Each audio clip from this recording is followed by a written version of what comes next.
দায়িত্ব।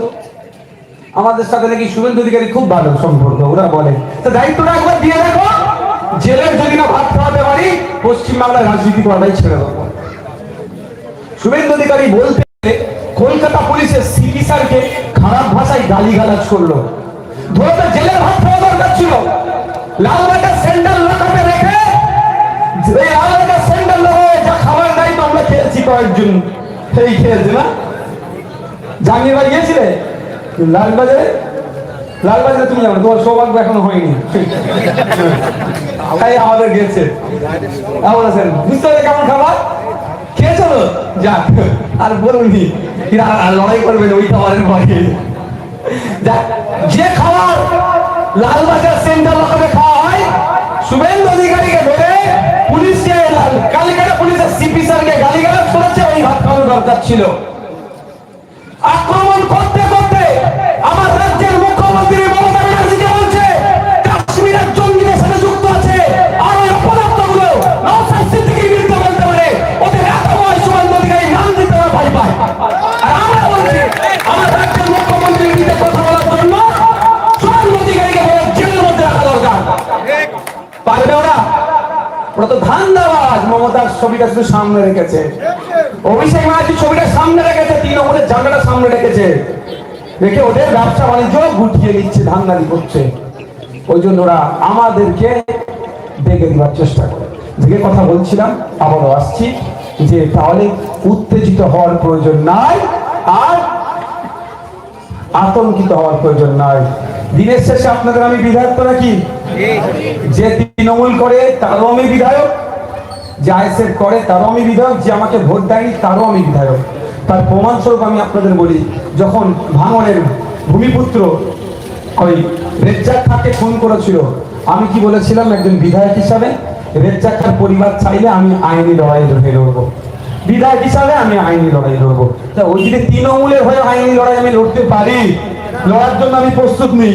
যদি সুযোগ দেয় আমাকে, তাহলে যদি কারো ভোটাধিকার কেড়ে নেয়, কাউকে যদি ডিভোটার বানিয়ে দেয়, সেই ব্যাটাকে জব্দ করার জন্য, যে অফিসার করেছে তাকে জব্দ করার জন্য আইনি লড়াই আমি করবো না। এই ভরসাটা আছে তো? সুতরাং কাকে কান নিয়ে চলে গেছে, কাগের দিকে তাকানোর দরকার নেই, নিজের কানে হাত দিন। কাগজ আপনার বাড়িতে আছে, কাগজটা খুঁজে বার করুন, ইসলামের বানান যেগুলো আছে সেইগুলো একটু ঠিক করে নিন। কাউকে তেল লাগাবার প্রয়োজন নাই, আর ভয় পাওয়ার প্রয়োজন নাই, আতঙ্কিত হওয়ার প্রয়োজন নাই, উত্তেজিত হওয়ার প্রয়োজন নাই। যে বরঞ্চ কাগজ চাইছে তার কাগজ দেখাতে পারবে না। আপনাদের বলে যাচ্ছি, সঠিকভাবে আশা করবো এসআইআর হবে, দেখবেন আসল আর নকল খেলা ধরা পড়ে যাবে। কি হচ্ছে জানেন? নকল মালের উপরে লিখা আছে নকল হইতে সাবধান। বুঝতে পারলেন ব্যাপারটা? নকল মালই লিখে দিয়েছে নকল হইতে সাবধান। লোক কি ভাবছে এটাই আসল? ও কনফিডেন্সের সাথে কি বলছে? নকল হইতে সাবধান। ও মালটাই তো নকল, ওর কাছে কাগজ নয়, ও আমার কাগজের গল্প শোনাচ্ছে। এখানে যারা আছে আপনাদের একটু বলুন তো, যারা আছে আপনাদের দাদুর বাড়িগুলো কোথায়? জোরে বলুন। নানার বাড়ি কোথায়? পাকিস্তানে, বাংলাদেশে, আফগানিস্তানে, মায়ের বাড়ি শ্রীলঙ্কায় নয় তো?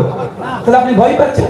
আর যারা আপনাকে ভয় দেখাচ্ছে তারা নানির বাড়ি, তারা দাদির বাড়ি বাংলাদেশ পাকিস্তানে খুঁজে পাওয়া যাবে, আমাদের নয় কিন্তু।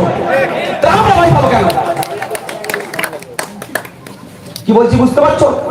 আমরা ভয় পাবো কেন? আচ্ছা, আপনারা যারা এখানে আছেন, এটা পুরাতন মহল্লা তো? এই যে যারা আমরা আছি, কার জায়গায় বসবাস করছি একটু বলেন আমাকে। কি পৈতৃক সম্পত্তি, নিজের তো জায়গা অবশ্যই।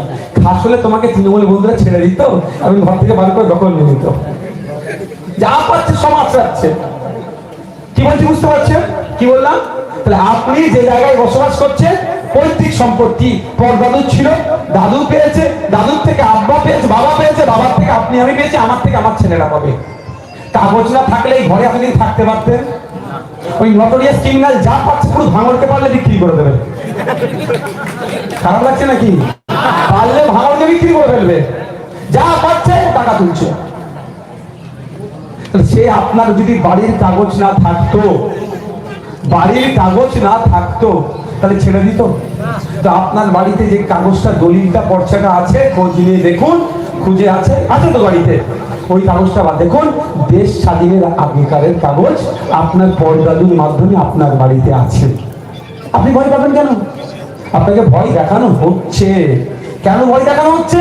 আপনি শিক্ষা নিয়ে প্রশ্ন করতে পারবেন না, স্বাস্থ্য নিয়ে প্রশ্ন করবেন না, গণপরিবহনের মতো গুরুত্বপূর্ণ বিষয় নিয়ে আপনি প্রশ্ন করবেন না। পুলিশে কেন 2.5 লাখ শূন্য পদ আছে, থানা বাড়িয়ে দিচ্ছেন, ভালো কথা। কেন একটা পুলিশ 8 ঘন্টা বেশি চাকরি করবে? কেন পুলিশ 15 ঘন্টা চাকরি করবে? কেন একটা সিভিক ভলেন্টিয়ার কেন মাত্র 10,000 টাকায় মাইনে চাকরি করবে? ওদেরকে কনস্টেবলের মতো এরা কাজ করে, ওদের মাইনে বাড়াতে হবে। হসপিটালে ডক্টর নেই কেন? নার্স নেই কেন? স্কুলে টিচার নেই কেন? শিক্ষার পরিকাঠামো নেই কেন? এই প্রশ্নগুলো যাতে না করতে পারে, আপনাকে অন্য খেলায় খেলিয়ে দিচ্ছে। সাবজেক্ট ছিল এটা, ওটাকে ওরা অবজেক্ট করে সাবজেক্ট কি আপনি ভোট দিতে পারবেন কি পারবেন না, দেশ থাকতে পারবেন কি পারবেন না, এই গল্পই আপনাকে মেতিয়ে দিচ্ছে। বুঝতে পারছেন কি বলছি? সবার বাড়ি কাগজ আছে, যারা কাগজ চাইছে তাদের বাড়ি যারা কাগজ আছে তার থেকে বেশি কাগজ আমার বাড়িতে আছে, মানে আমাদের বাড়িতে আছে। আমাদেরকে চমকানো হচ্ছে, ওদের ফাঁদে আমরা পা দেবো না। বন্ধুগণ, অনেকে অনেক গল্প শোনাচ্ছে। এই আমি একবার কি নাকি কোন জায়গায় কি বক্তব্য দিয়েছিলাম ট্যাক্সের টাকা নিয়ে, এই কে নাকি অপব্যাখ্যা করেছে। আমি একটা কথা বলি আপনাদের এখানে জোর গলায় কথা বলে আমার নওশাদ সিদ্দিকী ভুল বলে গেছে বলার দরকার নেই। নওশাদ সিদ্দিকী যদি ভুল বলে, কি বলে, তাহলে কি হবে? আমার নামে মানহানির মামলা হোক, আমাকে টেনে কোর্টে নিয়ে যাক, তাহলে তো সমস্যা। জেলে ভরে রেখে দিই, তাহলে সব ভাই বসো, সমস্যা সমাধান তো নাকি? নওশাদ সিদ্দিকী যদি ভুল বলে, নওশাদ সিদ্দিকীর বিরুদ্ধে আইনি ফেঁসে দাও, আইনের চাবুক বড় মাকে পিঠে, তা সাহস হচ্ছে না, এসে এখানে মিথ্যাচার করে চলে যাচ্ছে। আমি আবারও চ্যালেঞ্জ করে বলছি, যেগুলো পরিষেবা পাচ্ছি মমতা ব্যানার্জি মোদী তাদের বাড়ির টাকা থেকে করছে না, বরঞ্চ মোদী মমতা ব্যানার্জি যে দেশ যে রাজ্য চালাচ্ছে, যে দুর্নীতি হচ্ছে, আমাদের ট্যাক্সের টাকা এরা ওদের দলের লোকেরা লুটে নিচ্ছে, জবাব ওদেরকে দিতে হবে। আমি আবারও রিপিট করছি, আর নাহলে কি করছে? আর একটা পন্থা অবলম্বন করছে। এই যখন বললাম সেটা আরো খারাপ জায়গায় নিয়ে যাচ্ছে, লোন নিচ্ছে, ঋণ নিচ্ছে। ঋণটা কি মমতা ব্যানার্জি পূরণ করবে? এই ঋণটা কি মমতা ব্যানার্জি শোধ করবে না মোদী শোধ করবে? ঋণ নিয়াতে ভারত পৃথিবীর এখন 1 নম্বরে চলে গেছে। শুধুমাত্র মমতা ব্যানার্জি দুর্নীতি করে লোন নিচ্ছে না, ঋণ লোন নিয়াতে সারা পৃথিবীতে যে কটা দেশ আছে সবার আগে 1 নম্বরে দেশকে পাঠিয়ে দিয়েছে। উন্নয়নের প্রকল্পের নামে টাকা আসছে সামনের দিকে, পিছন দরজা দিয়ে কাটেমানি হয়ে বেরিয়ে যাচ্ছে। ঠিক আমাদের রাজ্য সরকার 2011 সাল একটা মাথা পিছু মানুষের মাথার উপরে ঋণ ছিল 18,000 টাকা। একটা পশ্চিমবাংলার নাগরিকের মাথার উপরে ঋণ কত ছিল? 18,000 টাকা। আর এটা 2025 সাল, একটা পশ্চিমবাংলার নাগরিকের মাথার উপরে ঋণ হচ্ছে 70,000 টাকা। তো আপনারা ভাববেন এই তো মমতাদের, অনেকে ভাববে এই তো নটোরিয়াস ক্রিমিনালদের সরকার দেবে, অত সহজ নয়।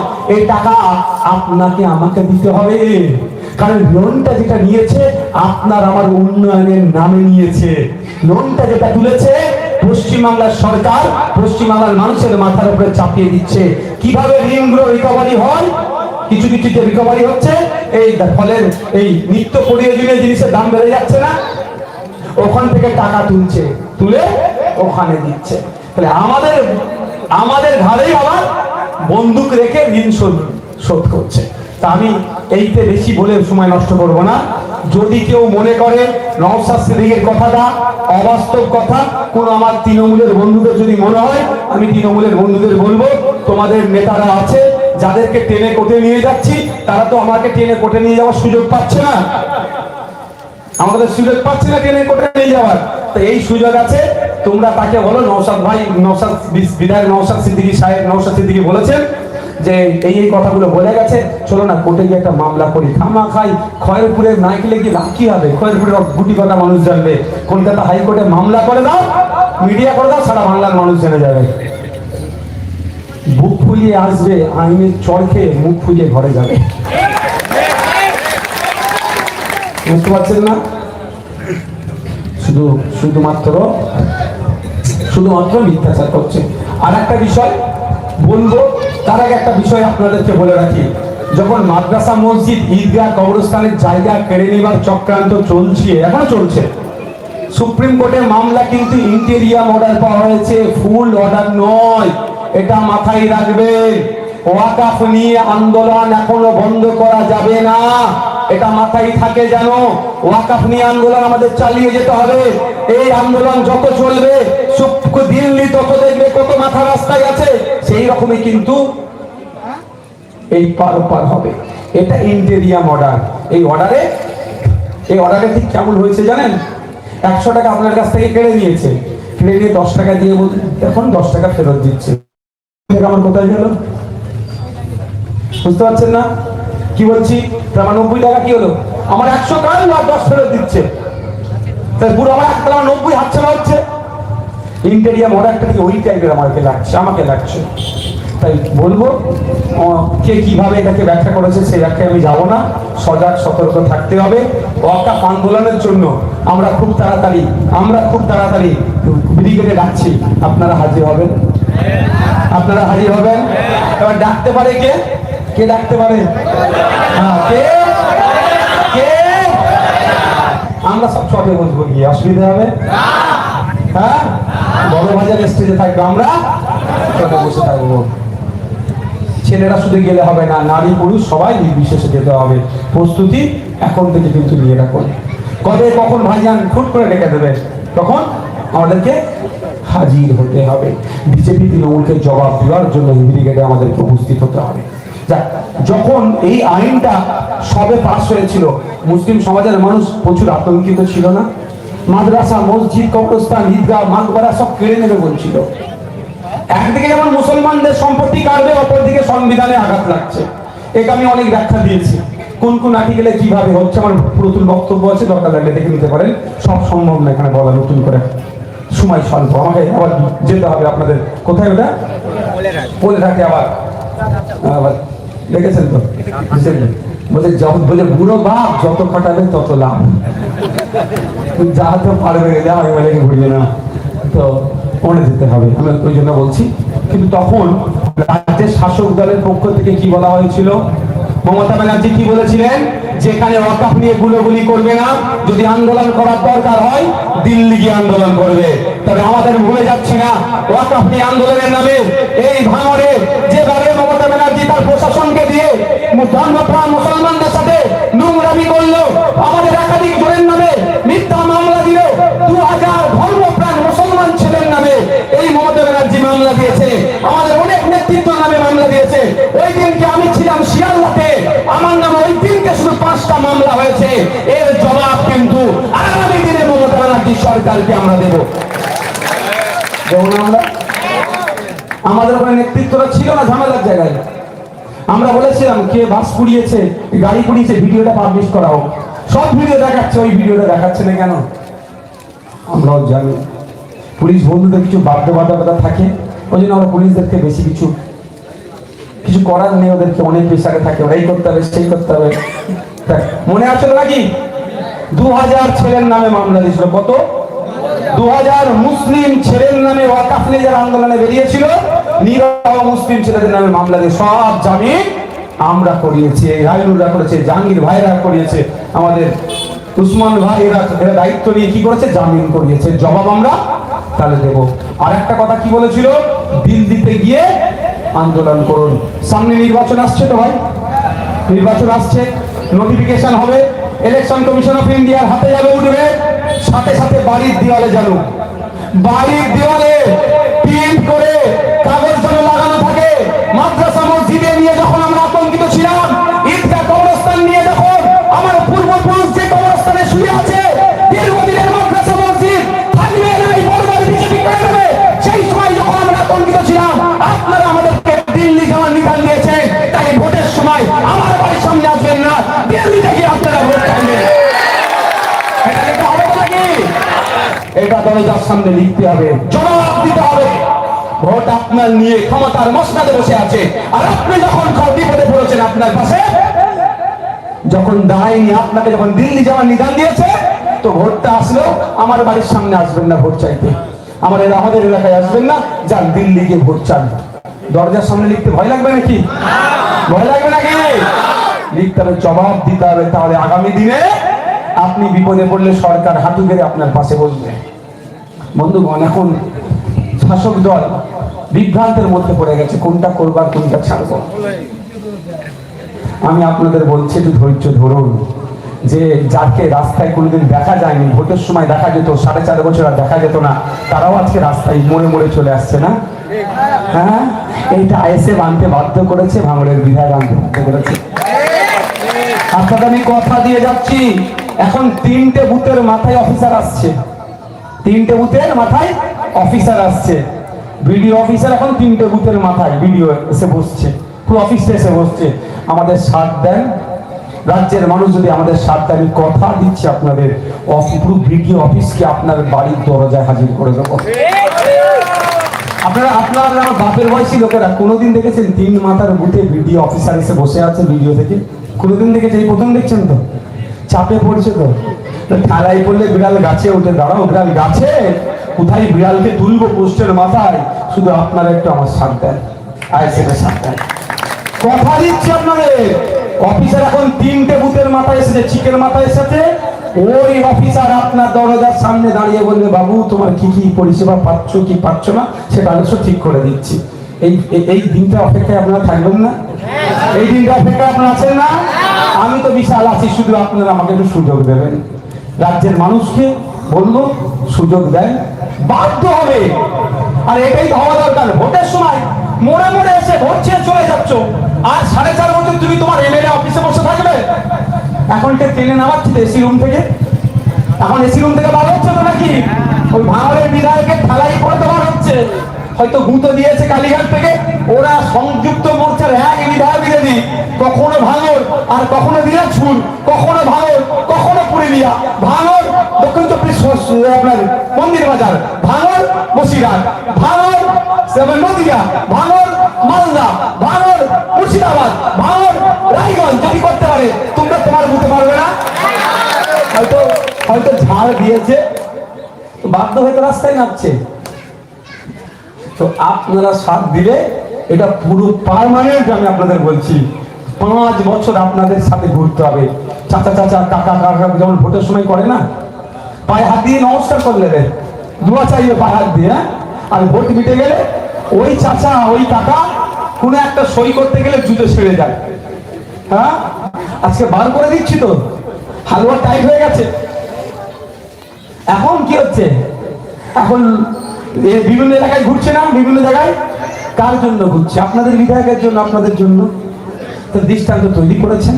তো যেটা বলে আমি এই বক্তব্য শেষ করব, সেটা হচ্ছে কি বলা হচ্ছে, আমাদের বিরুদ্ধে তৃণমূলের অপবাদ দেওয়ার কোনো জায়গা নাই। শুধুমাত্র একটা জায়গা ওদের আছে, সেটা কি? সেটাও মানুষের ভরসা বিশ্বাস করে না, যে এদিন নাকি বিজেপির হয়ে বিজেপির দালালি করছে, বিজেপির কাছ থেকে টাকা নিয়েছে। এক নেতা বলেছে বিজেপির কাছ থেকে 30 কোটি টাকা নিয়েছে। যখনই কোর্টে গেছি তখন কি বলছে, আমি তো জানি না, অমুক সাংবাদিক বলেছিল বলে বলেছি। তুমি বাচ্চা ছেলে, টিনের দুধ খাচ্ছ, এখন তুমি কেজি 1-এ পড়ছো, অমুক সাংবাদিক বলেছে তুমি বলে দিয়েছো। সেই সাংবাদিক সহ ওই নেতাকে কোর্টে রেখেছি। কোর্টে গিয়ে বলো আমি 30 কোটি টাকা কোথায় কিভাবে নিয়েছি। এখন আর নাম ধরে যেন বলছে না, আর টাকাটা বলছে, একটু সাইড কেটে বেরিয়ে যাচ্ছে।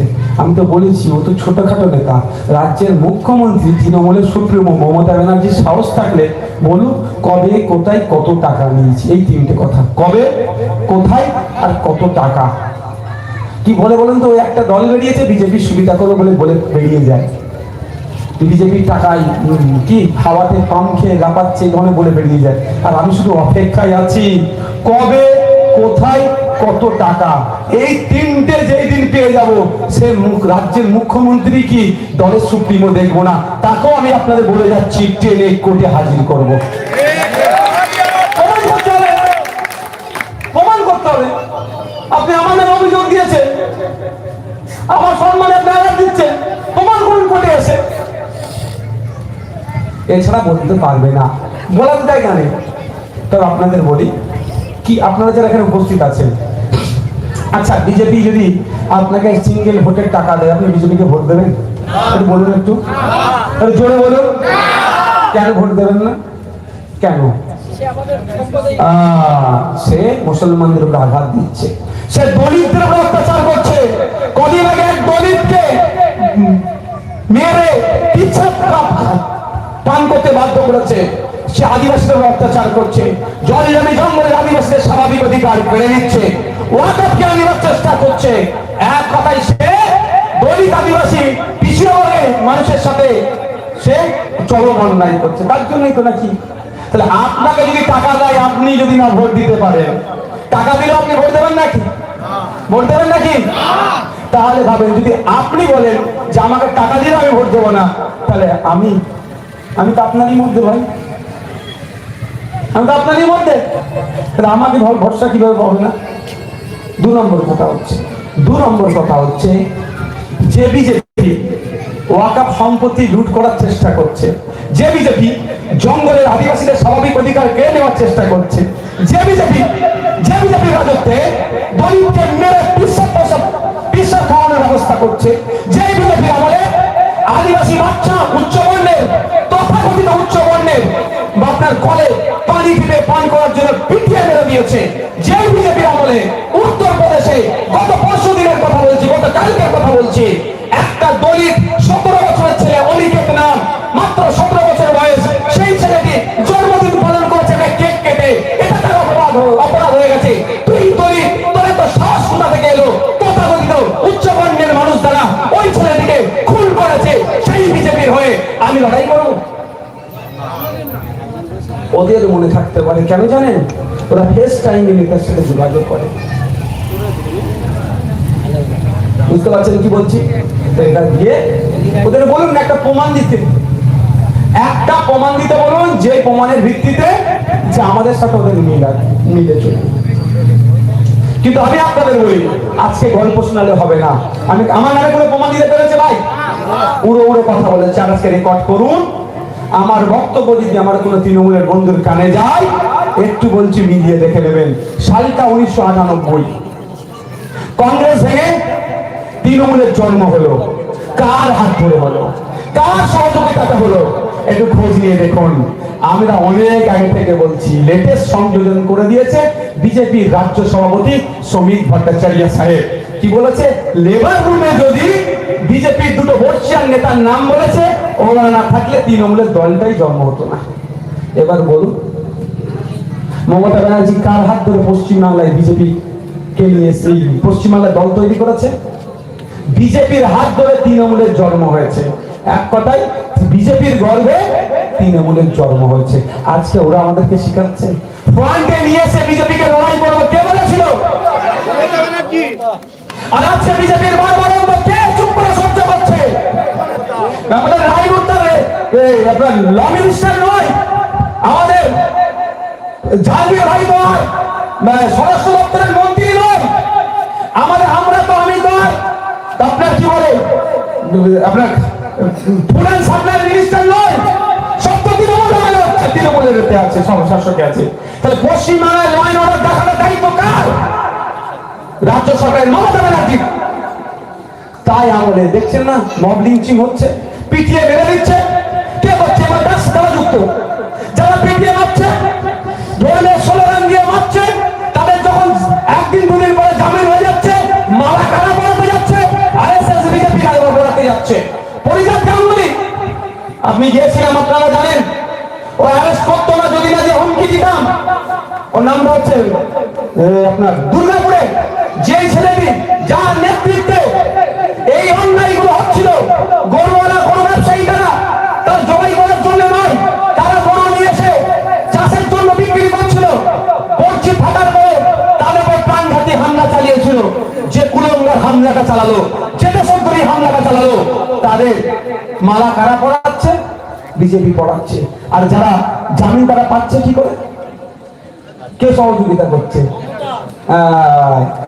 আর আমরা নাকি বিজেপির সাথে চলছি। আমি তো আবার বলছি, যদি এদেরকে সাহায্য করতে না পারে মমতা ব্যানার্জি, দায়িত্ব তুলে দিন, সাম্প্রদায়িক শক্তিকে ঘরে ঢুকিয়ে দেবো, একদম হুসফুস করতে পারবে না। সেটা যেই ধর্মের থেকে হোক না কেন, সেটা যেই ধর্ম থেকে হোক না কেন, ধর্মে ধর্মে লাগাবার যারা চেষ্টা করবে, যাতে যাতে বললে বললে যারা লাগাবার চেষ্টা করবে, তাদের জায়গা হবে জেলে। তাহলে মমতা ব্যানার্জি সরকার আর উল্টে তা না পেরে আমাদেরকে কি বলছে, এরাই করছে। তো আমি বলবো এদের ফাঁদে পড়ার দরকার নাই, যাওয়ার ফাঁদে পড়ার প্রয়োজন নাই। চোখ কান খুলে চলুন। এরা যতটা, এদের আর কোনো জায়গা নাই, একটাই জায়গা কি, বিজেপি। কেস না ভয় খায় না, ওই কেস নিয়ে ভয় নাও নাকি, কেস নিয়ে ভয়, কেস। দেখো একটা কথা বলি, আজকে যে উপরে আছে কালকে সে নিচে নামবে, আজকে যে নিচে আছে কালের প্রবেশে কাল আগামীতে উপরে উঠে যাবে। দেখতে পাচ্ছ না, কার নাকি আজকে মিডিয়ারা জিজ্ঞাসা করছিল কি একটা শুধু নাম ঘোষণা হয়েছে, মারপিট শুরু হয়ে গেছে। উইদিন পার্টি, তাদের পার্টির মধ্যে, বুঝতে পারছেন? ক্ষমতা চিরস্থায়ী নয়, ক্ষমতার মধ্য গগনে আছি আমি, ক্ষমতার শেষ প্রান্তে যখন দাঁড়াবো সেই সময় আমাকে কিভাবে ট্রিট করবে মানুষ সেটা ভাবা দরকার। আমাকে অনেকে বলে আপনি বিধায়ক হয়ে এত স্বাভাবিক জীবন যাপন, আমি বলেছি তাদের, বলি ভাই জন্ম থেকে 28 বছর পর্যন্ত আমি বিধায়ক ছিলাম না, কালকে বিধায়ক থাকবো কি থাকবো না কেউ গ্যারান্টি নিতে পারবে? আজকে আমি বিধায়ক, পায়ের উপরে পা তুলে সব মানুষ ভাববো না, কালকে আমার কি হবে? আরো 28 বছর যদি জীবনে বেঁচে থাকি, আমি আগামীর কথা ভাবি। তাই এখানে যারা ওই ভাবছেন অমুক সাহেব তমুক সাহেব নটোরিয়াস ক্রিমিনাল পাম দিচ্ছে আর বলে প্রত্যেকদিন তুমি প্রেস কনফারেন্স করো, শুনেছেন তো? আজকে সে পাম দেওয়ার লোকই বলেন আমি বিরুদ্ধে বলছে। আমি ওদের কথা বলতে পছন্দ করি না, প্রসঙ্গ এসে গেলে বলে বললাম তাহলে এখানকার বুথে যারা আছে তাদের বলবো যার যে দল ভালো লাগছে করুন না, কে বারণ করেছে? এটা ডেমোক্রেসি। আমি গর্ব করে বলি সারা পৃথিবীতে যত রাজনৈতিক দল আছে দেশে সব এক সাইড করে দাও, ভারতবর্ষে যত রাজনৈতিক দল আছে ওদের থেকে বেশি। এটা আমাদের দেশের বিউটি, গর্ব করে বলবো আমরা। 2500 পলিটিক্যাল রেজিস্টার্ড পার্টি আছে আমাদের ভারতবর্ষে, সারা পৃথিবীতে 2500 পার্টি নাই।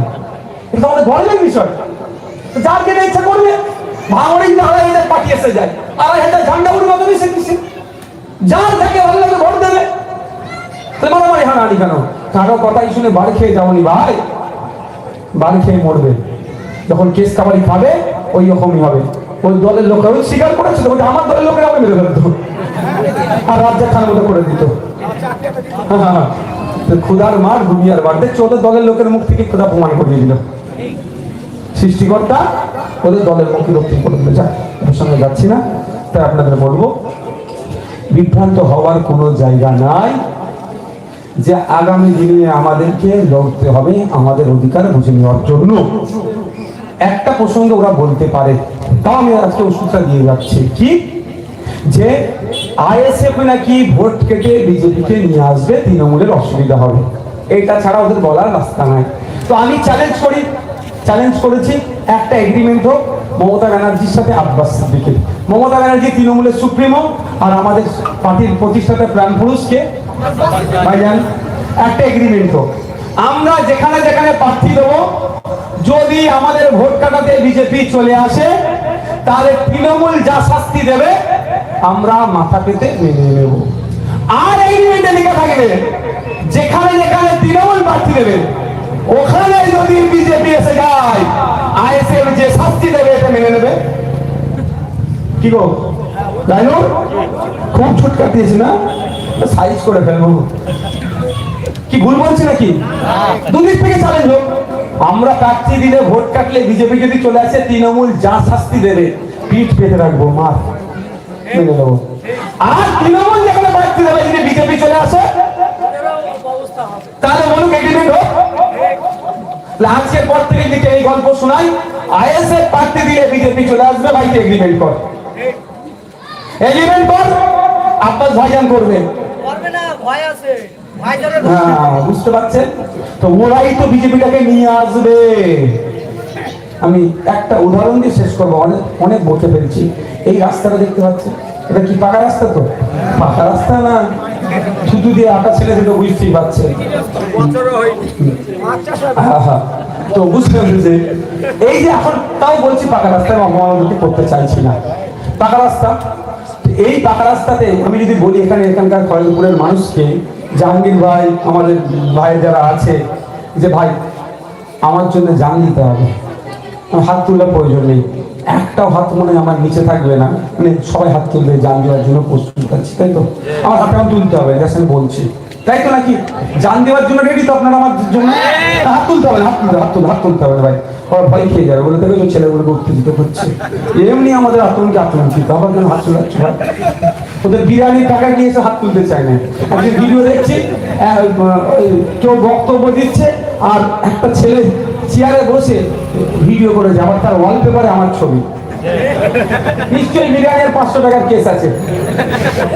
ঘন্টা দুয়েক যাই, ভুলভাল বলছে, এখান দিয়ে ঢুকাও, এখান দিয়ে বার করো, 500 টাকা বিরিয়ানি পেয়ে যাওয়া। তো এখন হাতে টাকা পয়সা কম, এমনি ওরা ভিড় হতে চায় না। তারপরে আপনি বিনা বিরিয়ানিতে বিনা 500 টাকায় এই ভিড়, একটা বুথের ভিড়, এটা বুথের জনসংখ্যার এই ভিড়, যদি এইরকম দেখে ফেলে হার্ট অ্যাটাক করবে, হাত তুলতে হবে না। তাহলে আমরা যদি বলি আপনারা জীবন দিতেও প্রস্তুত আমাদের জন্য, এত ভালোবাসে, কালকে যদি আজকে যদি বলি ভাই এখানে আমি চাষ করবো, ধান চাষ করবো, তার ব্যবস্থা নিশ্চিত ভাবে করবো, তাই না? তাহলে এখানে যদি আমি বলি ধান চাষ করবো, এক্ষুনি কি সম্ভব হবে? কেন হবে না? এটা ধান চাষের অনুকূল পরিবেশ। ধান চাষের অনুকূল পরিবেশ করতে গেলে কি করতে হবে? এই কাঁকড়, বালি, পাথর, ইনফ্রাস্ট্রাকচার যাতে তুলে ফেলতে হবে, ধান চাষের জন্য উপযুক্ত মাটি আনতে হবে, নাঙ্গল দিতে হবে, এই করতে হবে, টাইম লাগবে, বীজ বপন করতে হবে, ধান গাছ হবে। টাইম সাপেক্ষ না, একদিন হয়ে যাবে, টাইম সাপেক্ষ। তো পশ্চিম বাংলায় বিজেপি তার বীজ বপনের অনেক চেষ্টা করেছে। 1998 সালের আগে যতবার বীজ বপন করেছে, সেই সময় ধর্মনিরপেক্ষ সরকার যারা চলতো, স্প্রে মেশিন দিয়ে শুধু কি করেছে, ওকে বাড়তে দেয়নি, অঙ্কুরি বিনষ্ট করেছে। বাপের বয়সী যারা আছে একটু ভালো করে তারা বলতে পারবে, 2011 সালের আগে পশ্চিম বাংলায় বিজেপির নামগন্ধ ছিল? কেন ছিল না? ওই যতবার বিজেপি চাষ করতে গিয়েছে ততবারই স্প্রে মেশিন মেরেছে। আমরা কবে থেকে বিজেপিকে জানতে পারলাম? 2014-11 সালের পর থেকে বিজেপি বলে কিছু একটা দল আছে। মমতা ব্যানার্জি সেই কথাটা মনে পড়ে গেল, ফ্রন্টে নিয়ে এসে লড়াই করব। তারপরে কি দেখলাম, আস্তে আস্তে জায়গা করে দিল, তাই না? তো বিজেপিকে বারবারান্ত, বিজেপির পশ্চিমবাংলায় যেটাই সংগঠন করুক না কেন, সবই মমতা ব্যানার্জির আমলে হয়েছে, মমতা ব্যানার্জির হাত ধরে হয়েছে। ঠিক আপনাদের বলবো, ঠিক যেভাবে চাষের অনুকূল পরিবেশ তৈরি করতে গিয়ে 1998 সালে বিজেপি দেখলো কি যে হবে না, আমি চাষ করতে পারবো না, তাহলে চাষ করার জন্য কি করতে হবে? চাষি বদলাতে হবে। আমি চাষি, চেনা চাষি হয়ে গেছে, কেউ জমি আর লিজে দিচ্ছে না, আমাকে আর লিজে দিচ্ছে না, জানে আমি লিজের নাম করে আমি ভাগ রেকর্ড করে নিতে পারি। তাহলে কি করতে হবে? চাষি চেঞ্জ করতে হবে। পশ্চিম বাংলায় বিজেপি চাষ করার জন্য মমতা ব্যানার্জি আরএসএস এর হাত ধরে বিজেপির সহযোগিতা নিয়ে 1998 সালে দল করলো। পশ্চিম বাংলায় বিজেপির জন্য অনুকূল পরিবেশ 1998 সাল থেকে এই 2025 আজকের দিন পর্যন্ত বলছি, সেই যাতে বিজেপি আগামী দিনে ভালো করে পশ্চিম বাংলায় চাষ করতে পারে তার পরিবেশ তৈরি করে দিচ্ছে। তাই যারা বিজেপিকে বাংলায় ডেকে নিয়ে এসেছে, বিজেপির সাথে যারা একাধিকবার ঘর সংসার করেছে, সেই তৃণমূল আইএসএফ কে সার্টিফিকেট দেবে? তার সার্টিফিকেট আইএসএফ নেবে? তাহলে আপনাদেরকে যারা আজকের পর থেকে গুমরাহ করবে তাকে উত্তর দেবেন, 1998 সালে কার ঘরে জন্ম হয়েছিল? কার গর্ভে জন্ম হয়েছিল? আগে গল্প শোনা। আর দ্বিতীয় হচ্ছে, অত কথা বলে লাভ নাই। খয়েরপুরে এসেছিল আমাদের বিধায়ক, বলে গিয়েছে, কি বলে গিয়েছে? যে একটা এগ্রিমেন্ট করতে বল, মমতা ব্যানার্জি করবে, আব্বাস সিদ্দিকী করবে, আমাদের বড় ভাইজান করবে। মনে থাকবে তো এটা, যে যেখানে যেখানে আসে, আমি তো 294 প্রার্থী দেবো না, প্রশ্ন আসছে না। আমার সংগঠন ওখানে এখনো গিয়ে পৌঁছায়নি, যদি আগামীতে পৌঁছায় অবশ্যই তখন দেবো, এখন দেওয়ার প্রশ্ন আসছে না। তাহলে আইএসএফ যেখানে যেখানে প্রার্থী দেবে, সেখানে যদি বিজেপি চলে আসে, তাহলে যা শাস্তি দেবে মাথা পেতে মেনে নেবে। আর আইএস তৃণমূল যেখানে যেখানে প্রার্থী দেবে, যদি তৃণমূল আসে তাহলে আইএস, এসব যদি বিজেপি আসে, তৃণমূল যেখানে প্রার্থী দেবে যদি বিজেপি আসে, তাহলে শাস্তি আইএসে যা দেবে মেনে নিতে হবে। এটা এগ্রিমেন্ট করুক, আমরা তো রাজি আছি। তাহলে দুধকে দুধ, পানিকে পানি হয়ে যাবে।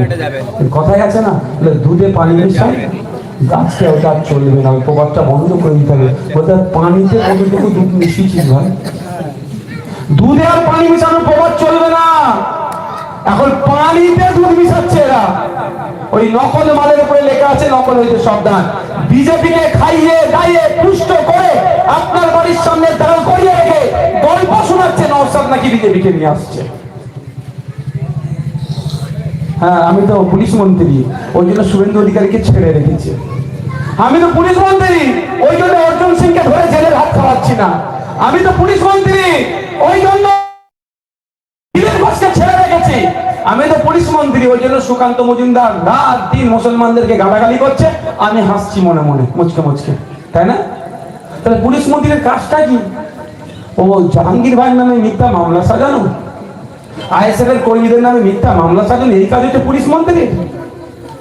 ধিক্কার জানাই পুলিশ মন্ত্রীকে, যে পুলিশ মন্ত্রী থাকার পরও প্রতিনিয়ত রাজ্যের মুসলমান, রাজ্যের দলিত আদিবাসীরা বঞ্চিত হচ্ছে।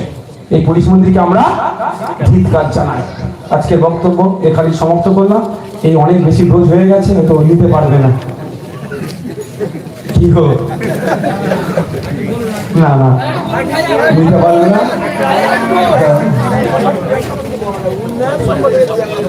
ও আচ্ছা আচ্ছা, একটা বিষয়, একজন এমএলএ কতটা উন্নয়ন করতে পারবে, কি করতে পারবে, এই নিয়ে খুব মিথ্যাচার হচ্ছে। আমি এর আগে আপনাদের কি বলেছি, 5 বছর শেষ হওয়ার পূর্বে বা শেষ হওয়ার সাথে সাথেই খামে ভরে আপনাদের বাড়িতে পৌঁছে দেবো বলেছি তো। আর না পারলে কি করব, বড় বড় ব্যানার করে টাঙিয়ে দেবো। আর একটা কথা অ্যাড করে যাই, বছরে 60 লাখ টাকার কাজ করার সুযোগ একটা এমএলএর আছে, সেটা বেড়ে এখন 70 লাখ হয়েছে। 10 লাখ যে বেড়েছে সেটাও ভাঙড়ের মানুষের জন্য হয়েছে। এটা আপনাদের বিধায়ক আওয়াজ তুলেছে সেই জন্য হয়েছে। তাহলে আমাদের 2023-24 অর্থবর্ষ থেকে 10 লাখ করে বেড়েছে। হিসাব করে দেখলাম একজন মানে 17 যারা 17 অ্যাসেম্বলির যারা এমএলএ 5 বছরে 3 কোটি 30 লক্ষ টাকার কাজ করবে। আমার নামে অনেক মিথ্যাচার, অনেক অভিযোগ আসছে, আমি সব কথা বলবো না। কিছু জিনিস এটাও ভাই ডিপ্লোম্যাটিক, আমি একটু ডিপ্লোম্যাটিক ওয়েতে এটা চলছি। তো আমি বলবো আপনাদের একটাই কথা বলে যাচ্ছি, আপনারা নির্দ্বিধায় থাকবেন। 3 কোটি 30 লাখ টাকা, তো 3 কোটি 30 লক্ষ টাকা উন্নয়ন ভাঙড়ে করতে হবে, করার একটা স্কোপ থাকে। এমএলএর হাতে 1 টাকাও থাকে না। এমএলএ কি করে, রেকমেন্ডেশন দেয়। কাকে দেবে? ডিস্ট্রিক্ট প্ল্যানিং অফিসারকে। দেওয়ার পরে এবার তখন এজেন্সি যাকে যাকে হবে। আমরা বিডিওকে দিয়েছিলাম, 1 নম্বর 2 নম্বর ব্লকের বিডিওকে এজেন্সি হিসাবে দিয়েছিলাম। কাজ তো করেনি, অল্প কাজ করেছে, দুর্নীতি একদম, সেখানে কাজের কোয়ালিটি একদম খারাপ, পানি টিপছে এসে কারাবা হচ্ছে। এই পাইকানে সম্ভবত করেছিল, যেগুলো চেঞ্জ নিয়ে নিয়েছি। শুধু তাই নয়, ইচ্ছা করে আমার 2 বছর নষ্ট করেছে। কাল হবে, আজ হবে, কাল হবে, এই হ্যান ত্যান করে আমি চেঞ্জ করে দিয়েছি। অত নয়, আপনারা চিন্তিত হবেন না। যদি 3 কোটি 30 লক্ষ টাকার কাজ না আমি করতে পারি ভাঙড়ে, তাও বলছি আমার হাতে 1 টাকা আসে না। তারপরে বলছি, ধরুন না 3 কোটি টাকার কাজ করলাম, 30 লাখ টাকার কাজ করতে পারলাম না, তাহলে ভাঙড়ের মানুষ 30 লাখ টাকা থেকে বঞ্চিত। এর জন্য প্রথম দায়ী কিন্তু রাজ্য সরকার, কারণ 3 কোটি 30 লাখ টাকার কাজ আমি জমা করে দিয়েছি। আমি অত ভুল কাজ করি না। কদিন আগে আমাদের রাইনুলের নামে একটা কথা উঠেছিল না, জেলা পরিষদ কি করছে। আমি রাইনুল তখন একটু মনক্ষুণ্ণ হয়েছিল, তখন ভাইজান কাজ করতে দিচ্ছে না, এমন হয়তো না, লড়াই টিকে থাকতে হয়। তোমার যেটা ইচ্ছা মনে হচ্ছে যে এই কাজগুলো হওয়া দরকার, মানুষের সাথে যাও, কথা বলো, সব জমা করো। আজকে রাইনুল বুক ফুলিয়ে কি বলছে, আমি এই প্রস্তাবগুলো দিয়েছিলাম আমার নির্বাচনী ক্ষেত্রের জন্য।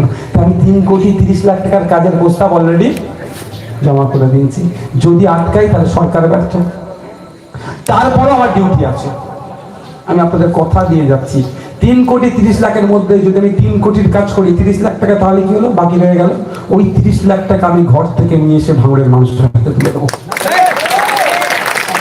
এবার আবার বলছি, যদি শুধু 30 লাখের কাজ করি তাহলে 3 কোটি টাকা, ওই 3 কোটি টাকা ঘর থেকে নিয়ে এসে আমি ভাঙনের মানুষের সাথে তুলে দেবো। কথা দিয়ে যাচ্ছি, মানে দ্বিতীয়বার ভাঙনের দিকে মুখ দিকে ফিরে তাকাবো না, আর ভাঙনের মানুষ আমার দিকে তাকাবেন না। কিন্তু একটা শর্ত আপনাদেরকে দেওয়া থাকবে, ভালোবাসার শর্ত। যদি 30 লাখ টাকা আটকায় বা যদি 3 কোটি টাকায় আটকায়, এর জবাব কিন্তু আমি তো টাকা দেবো এখানে, এর জবাব শাসক আটকাচ্ছে, নোংরামির জবাব কিন্তু শাসকে ভোটের মাধ্যমে দিতে হবে। এটা দেবেন নাকি? হবে তো নাকি? তাহলে আজকে পর থেকে যারা বেশি চিন্তিত, আমি বলেছি তো, যারা আমার সমালোচনা করছে আমি তাদের বাড়িতেও খামে ভরে কাগজটা পাঠাবো, ঘরে বসে চেক করে দেখবেন কোন জায়গায় ভুল আছে। যদি ভুল থাকে আবার আমার বিরুদ্ধে বলবেন। আর যদি বাড়িতে পৌঁছানো সম্ভব একান্তি না হয়ে ওঠে, তাহলে আমি কি করব, প্রতি বুথে বড় বড় ব্যানার করে টাঙিয়ে দেবো।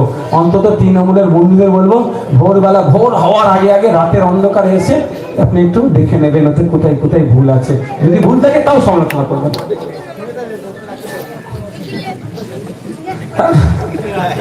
আচ্ছা, অনলাইনে দিয়ে দেবো, আর ছিঁড়তে পারবে না। অনলাইনে ছিঁড়তে পারবে, পারবে কি বলো? এখানে ব্যানার ছিঁড়ে দিচ্ছে, অনলাইনে ব্যানার ছাড়লে ছিঁড়তে পারবে? জব্দ তো করতে হবে। সত্যি এত বদখসলত হয়ে গেছে, ছিঁড়াছিড়ি করছে। হ্যাঁ, সবটাই করবো, জাস্ট মজা করে বললাম। তাহলে কোনো অসুবিধা আছে? আপনি আমাকে বিদায় করে পাঠিয়েছেন, আমার দায়িত্ব 3.5 কোটি 30 লক্ষ টাকার কাজ বোঝানো। যদি আমি না পারি, তার জন্য আমি ঘর থেকে টাকা নিয়ে এসে বোঝাবো। আর যারা ইচ্ছাকৃতভাবে রাজনীতি করার জন্য 3 কোটি টাকার 3 কোটি 30 টাকার 3 কোটি 30 লক্ষ টাকার উন্নয়ন করেনি, তাদেরও কিন্তু জবাব আপনাদেরকেই দিতে হবে। ঠিক আছে, সময় কথা হবে, কারো প্ররোচনায় পা দেবেন না, উত্তেজিত হবেন না, বিবেক বুদ্ধিকে কাজে লাগাবেন। পাড়ার বিভিন্ন সমাজের মানুষ আছে, তাদের সাথে উঠা বসা করবেন। হ্যাঁ, করবে তো ঠিকই জায়গা ধরেছে। বা আমাদের কাঠ মানি চলবে না। 10%, 15%, 20% নিয়ে নেবে। কার বাপের টাকা পেয়েছো ভাই? তো কেন লাগে? সেটাই ভারতের বিধায়কের দেবে, ভারতের মানুষের জন্য। এই 30 টাকা সামনে দেবে। চুপচাপ চুপচাপ। না বাবু, 4টে চেয়ার সামনে দিয়ে দাও, যারা কথা বলবেন। এই আমার একটা কথা মাথায় আসলো, চেয়ারগুলো দাও। আমি আজকে নারায়ণপুরে ছিলাম। একটা কথা শুনুন, একটা গুরুত্বপূর্ণ সামাজিক বার্তা দিচ্ছি আমি একটা সামাজিক বার্তা দিচ্ছি, আপনারা একটু কান খাড়া করে শুনুন। মায়েরাও শুনুন, বাপেরাও শুনুন, একটু কান খাড়া করে, সমবয়সী বন্ধুরাও শুনুন। আমি একটা সামাজিক বার্তা দিচ্ছি। আমি খবর পেয়েছিলাম নারায়ণপুরে মৌলিমুখী গ্রামে একটি বাচ্চা ক্লাস 9-এ পড়তো। সে তার বান্ধবীর সাথে ঘুরতে গিয়েছিল, লাস্ট হয়ে বাড়ি ফিরেছে। আপনারা জানেন হ্যাঁ কেন হয়েছে? ওই মেয়েটিকে বিক্রি করে দেওয়া নাকি চক্রান্ত ছিল। বাড়িতে গিয়েছিলাম, হ্যাঁ, ক্লাস 9-এ পড়ে, হালকা বয়সী ছেলে মেয়ে, হাতের মোবাইল, বন্ধু বান্ধব হয়ে যায়। এই চক্করে না পড়ে যায়, বাড়ির বাচ্চাগুলোকে বোঝায়। রাতটা করার দরকার নেই, বুঝিয়ে বলুন। ওইটা উদাহরণ দিই। সেই বাচ্চা মেয়ে বলে তো ঘুরতে যাবি, বাচ্চারা খবরই বলে ঘুরতে যাবে। ক্লাস 9 পড়ে কত বড় সে একটুখানি আমাদের নজরে কি? তো আপনারা আমার গাড়ি তো লেবার ছেলে আছে, যে বললেন ঘরে, বোনগুলোকে বললেন, মেয়েগুলোকে বললেন, ভাইগুলোকে ঘুরতে যাওয়ার নাম করে বাধা করেছে, নিয়ে চলে গেছে মুর্শিদাবাদে। ওর যখন সন্দেহ হয়েছে, তখন ওর মুখে জোর করে হাঁস মারা বিষ ছেলে মেরে দিয়েছে। এইটা না দ্বিতীয়বার আমাদের কারো হয়, সেটা কি করতে হবে? আমাদের মেয়েগুলোকে বুঝাতে হবে, সজাগ করতে হবে এবং উদাহরণটা দিতে হবে। এরকম একটা সামাজিক বার্তা দিয়ে গেলাম, এটা মাথায় একটু চলুন। কোন জায়গায় কি ধরনের যদি আসে না, হয়তো মেয়েটা যদি না দুটো বিষ ছেড়ে দিত, যদি নোংরা জায়গায় গিয়ে বিক্রি করে দিত, ওইটুকু বাচ্চা নেই, তার লাইফটা কি হতো একটু ভাবুন। আপনার আমার বাড়ির মেয়ে কোনটা? আপনার আমার বাইরের মেয়ে নয় তো, তাহলে কি হতো? তাই বলবো, যারা আমাদের বাড়িতে ছেলে মেয়ে, অল্প বয়সী ছেলে মেয়ের হাতে মোবাইল দিচ্ছে, তাদেরকে একটু আপনারা সতর্ক করুন, বুঝিয়ে বলুন তাদেরকে। তোর বান্ধবী এত হয়ে গেল, তোর বন্ধু এত বিশ্বাসী হয়ে গেল, আমি বাপ মা, আমি ভাই বোন, আমাদের থেকেও ভালো হয়ে আপন হয়ে গেল। তাকে তো বুঝান, মেন্টালি কাউন্সিলিং করুন। যে এরকম ফাঁদে না কেউ পড়ে যায়, এটা বড় র্যাকেট চলছে। যেই মেয়েটি মেয়েকে বিষ খাইয়েছে সেই মেয়েটি ওই মেয়ের জামাইবাবুর মোবাইলে ফোন করে হুমকি দিচ্ছে। আপনাদেরকে তাহলে কত বড় চ্যালেঞ্জ আছে। তো আপনার আমার বাড়ির মেয়েগুলোকে একটু বোঝাবেন যে মা দেখ এই হয়েছে, জামিনের দেবে, আর না হলে কি করবে, খারাপ নোংরা জায়গায় যে বিক্রি করে দেবে, চোখের পানি আর আটকাতে পারা যাবে না। মামুনরা তো বলছিল কি ঘটেছে, তাহলে মাথায় থাকবে তোমার। তৃণমূলের বন্ধুদেরকে মেসেজটা পাস করে দেবেন, যারা আমার দিকে গালাগালি করে তার বাড়িতে তো বাচ্চা হচ্ছে, হয়তো ছেলে মেয়ে থাকতে পারে, তার বাড়ির মেয়েটাও যদি সেফ থাকে সেটাও আমরা সবাই দেখবো। আমাদের সবার বাড়ির মেয়েরা যাতে সুখে থাকে, সেফ থাকে, সেটা আমাদের সবাইকেই দেখতে হবে। এটা কিন্তু হাটে বাজারে যেখানে যাবেন চর্চা করবেন, বাড়িতে মায়েদেরকে বিশেষ করে বলবেন, বাপেদেরকে বলছি যে এগুলো একটু সতর্ক থাকতে।